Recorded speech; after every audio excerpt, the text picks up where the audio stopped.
आं दायो साहित्य सभानि आफादगिरि नाथाय सिगाङाव क्लाबनि सासे आफादगिरिमोन गोबाव सम अम्बागाव क्लाबखौ दैदेनबोदोंमोन आरो बेबायदिनो दैदेननानै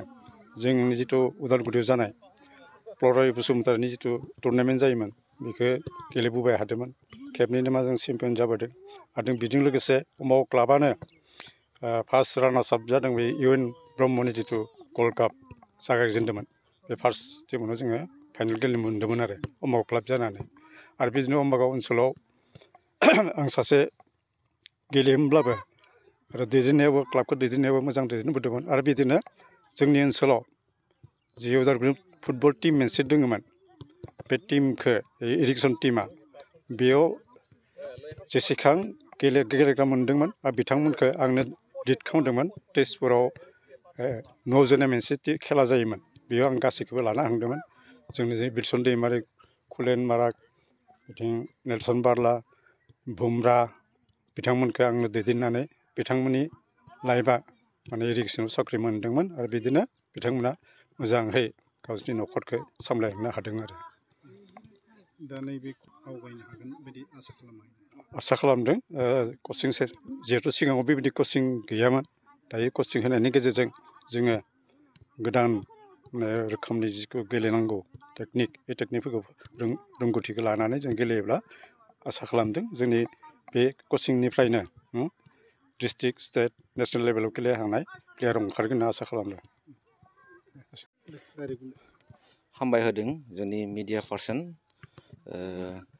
आरो लोगोसे जोंनि कचार टिंकु बाग्लारि आरो जोंनि अम्बागाव आबसुनि बारग' आफादगिरि आरो साहित्य सभानि जाहा आफादगिरि दङ बयखौबो हामबाय होदों इयाव हरसाबै लिंनाय समाव इयाव उपस्थित जाफैबाय जोंहा क्लाबनि मोनसे उद्देश्य जाबाय जे जों बहुद सिगांनिफ्राय जों सिन्था खालामोमोन इ ओनसोलाव जों कचिं सेन्टार आरम्भ खालामगोन होननानै जों रायलायबाय आबसुदोंबो आरो जों कचार टिंकु बाग्लारिजोंबो रायलायबाय बेनिफ्राय दिनै जागायजेनबाय जोंहा बहुद सिन्था खालामो जे जोंनि एरियानि गथ' गथायफोरा अनाय बनाय जाहाथे थाबाया जों माबा मोनसे जे लामा खिथिना होनो हायो इसोरखौ दिनै जोङो संसाराव नुदों अनेक मानसिफोरा ड्राग्सफोराव अनेक समयसायाव गोलैना दङ बेफोरखौ जों सिन्था सरसा खालामनानै जोङो इ कचिं सेन्टारखौ लानाय जादों मोजां खोथा सोंदों आथिखालाव न'खराव मानसिफोरा फ्राय मबाइलाव बेस्थ' थायो खेला दुलानिफ्राय गोजानाव थायो आनखि आजिखालि मबाइलाव बेस्थ' थानानै गथ'फोरा बिमा बिफा न'खराव रायलायनाय खमिलांदों बेफोरखौबो जों बहुद सिन्था खालामनानै जोङो এই कचिंखौ जोङो आरम्भ खालामदों जाहाथे माबानिफ्राय जोंनि এই प्लेग्राउन्डनिफ्राय जाहाथे जोङो स्टेट लेभेलसिम बा नेसनेल प्लेयार जे जों सानसे समावबो जों बनायनो हागोन बेखौ इसोरनि उसराव जों आर'ज गाबदों जों गिबियावनो नोंथांमोन मिडियाखौ जों बरायग्रोबाय आम्बागाव दखरा दुलाराय बर' फरायसा आफाद आरो आम्बागाव क्लाब बे मोननै फसंथाननि लोगोसे कच टिंकु बाग्लारि बिथांनि नाजानायाव दिनै 25 मार्च 2025 बे गोथार सानावहाय जोङो नैबे आम्बागाव साखाथियाव थानाय आम्बागाव डाइट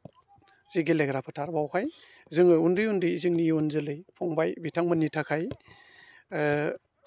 गेलेनाय स्पेसियेलि फुटबलनि थाखाय कच होनायनि जि गोथार हाबाफारि बेखौ जोङो बेखेवदों बावहाय आम्बागाव गुदि बर' थुनलाइ आफादजों लोगोसे गुबुन गुबुन बर'नि माहारियारि फसंथाननि सोद्रोमाफोरनि नुजाथिनायावहाय बे फोरबोखौ जों लादों आरो बावहाय जोङो थारैनो जोबोद गोजोननायजों बुंनांगोन जोंनि उन्दै उन्दै इयुन जोलै फंबाय बिनानाव बिथांमोना दिनै बेखेवजेननाय हाबाफारियाव खमैबो 50नि गोजौआव दिनै बाहागो लाफैदों आरो जोङो मोनथिना मोनदों गाबोन आरो समफोरनि उनावहाय बिथां